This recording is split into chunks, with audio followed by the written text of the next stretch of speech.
লও মেম্বার সাহেব আমার ওই লাল শাড়িটা দিবেন। যেটা দিছি সেটা নিয়ে যাও। দেন না মেম্বার সাহেব, আমার ওই লাল শাড়িটা দেন। এত কথা তো আমি পছন্দ করি না, যেটা দিছি সেটা নিয়ে যাও। আমার অনেক দরকার মেম্বার সাহেব।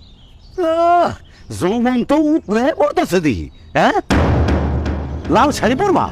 এক মাইয়ের মা হইছো, তাও রং ঢং যায় নাই, তাই না?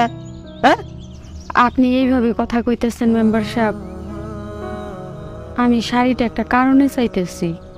তোমার দরকারের জন্য তো আমি জাকাত দিতেছি না, আমি জাকাত দিতেছি আমার পুণ্যের জন্য। বুঝতে পারলা? যেটা দিছি সেটা নিয়ে যাও।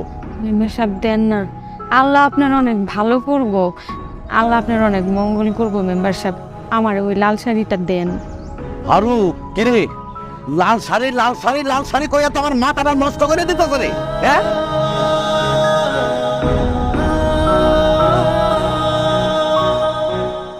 হ্যালো, এটা নিয়ে গলায় ফাঁস দাও গা, যাও।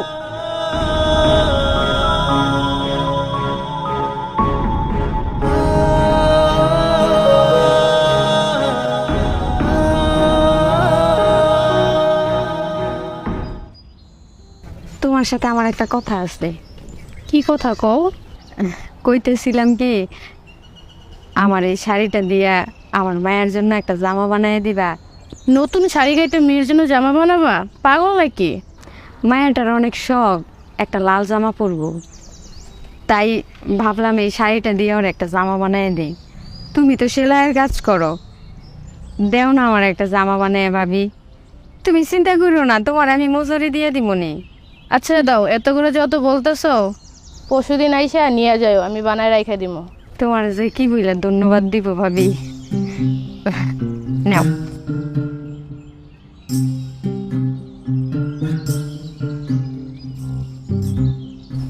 মা দেখো তোমার জন্য কি নিয়ে এসি। কি? দেখো দেখো দেখো তো, দেখো তো মা, দেখো তুমি খুলে দেখো।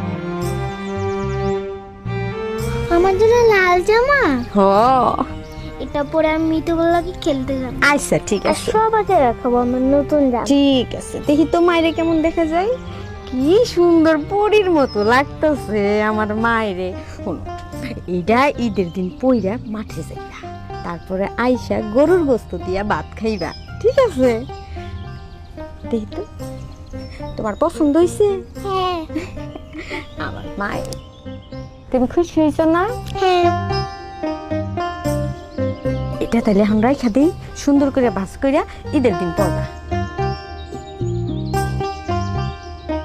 মিতুরে দেখাইবা, শাইলারে দেখাইবা, সবাইরে দেখাইবা আমার মার নতুন লাল জামা।